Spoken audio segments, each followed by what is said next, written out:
আসসালামু আলাইকুম।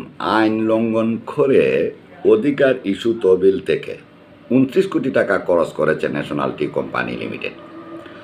Bangladesh securities and exchange commission বিএসসিসির এর স্পষ্ট নির্দেশনা অমান্য করে রাষ্ট্রায়ত্ত ন্যাশনাল টি কোম্পানি এনটিসি তাদের রাইট ইস্যু থেকে প্রাপ্ত ২৯ কোটি টাকা ব্যয় করেছে। বেতন না দিয়েই টাকা খরচ, একই সময়ে চা বাগানের শ্রমিকদের ৮ সপ্তাহের বেতন এবং কর্মকর্তা কর্মচারীদের প্রায় ৭ মাসের বেতন বকেয়া, অথচ কোম্পানির পরিচালনা পর্ষদ নিজেদের সভা ফি দ্বিগুণ করেছে এবং চেয়ারম্যানকে স্থায়ী উচ্চ সম্মানী প্রদান করেছে। বিএসসিসির নির্দেশনা উপেক্ষা। গত বছরের ১৭ অক্টোবর বিএসসিসি চিঠি দিয়ে জানায়, সরকারের ৫১% শেয়ার নিশ্চিত না হওয়া পর্যন্ত রাইট ইস্যু থেকে কোনো অর্থ ব্যয় করা যাবে না। কিন্তু চলতি বছরের জুলাই মাসে কোম্পানিটি গোপনে ২৯ কোটি টাকা ঋণ পরিশোধে খরচ করেছে, যা স্পষ্টতই নির্দেশ অমান্য। নিয়ম ভেঙে সভা ফি বাড়ানো। পরিচালকদের সভা ফি ৬,০০০ টাকা থেকে বাড়িয়ে ১২,০০০ টাকা করা হয়েছে, অথচ কোম্পানির ধারা ১২৮ অনুযায়ী এজিএম অনুমোদন ছাড়া এভাবে ফি বাড়ানো যাবে না। বিএসসিসির ২২ মার্চ ২০২১-এর বিজ্ঞপ্তি অনুযায়ী জেড শ্রেণীর কোম্পানির পরিচালকরা সর্বোচ্চ ৮,০০০ টাকা ফি নিতে পারবেন। আগে কর বাদে তারা ৫,৭০০ টাকা পেতেন, এখন পাচ্ছেন ১০,৮০০ টাকা। চেয়ারম্যানের বিশেষ ভাতা। বর্তমান চেয়ারম্যান ও স্বাধীন পরিচালক মামুন রশিদ মাসিক ৭৫,০০০ টাকা করে বেতন সম্মানী ভাতা পাচ্ছেন।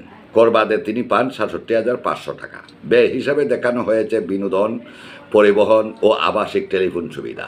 শেয়ার হোল্ডারদের অভিযোগের পর এই ভাতা সাময়িক স্থগিত রাখা হয়েছে। দুর্নীতি ও নিয়মের অভিযোগ। বাজার সংশ্লিষ্টদের অভিযোগ, ন্যাশনাল টি কোম্পানি এখন লুটপাটের আখড়া।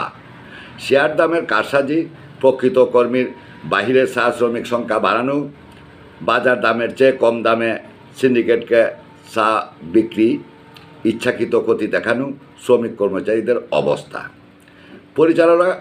পরিচালকরা সুবিধা বুক করলেও বাস্তব পরিস্থিতি ভয়াবহ। শ্রমিকদের ২২ মাস ধরে প্রভিডেন্টের টাকা বন্ধ। কর্মকর্তা কর্মচারীরা ৮ মাস ধরে বেতনহীন, ৮ সপ্তাহের মজুরি শ্রমিকরা পাচ্ছে না। চা বাগানের বিদ্যুৎ বিল ৬ মাস ধরে বকেয়া। কোম্পানির ঋণ বেড়ে দাঁড়িয়েছে প্রায় ৪০০ কোটি টাকা। বেসরকারীকরণের প্রেক্ষাপট। সমালোচকদের মতে পরিচালকরা ইচ্ছাকৃতভাবে কোম্পানিকে ধ্বংসের মুখে ঠেলে দিচ্ছেন, যাতে সরকারকে বোঝানো যায় বেসরকারীকরণই একমাত্র সমাধান। বিএসসিসির ভূমিকায় প্রশ্ন। সব অনিয়ম জেনেও বিএসইসি কোনো কার্যকর ব্যবস্থা নেয়নি।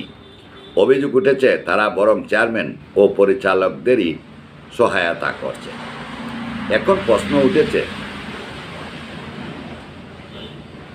নিয়োগপ্রাপ্ত এমডি পূর্বে ২ বার দুর্নীতির দায়ে অপসারিত হন, তবুও তাকে নিয়োগ দেওয়ার উদ্দেশ্য কী?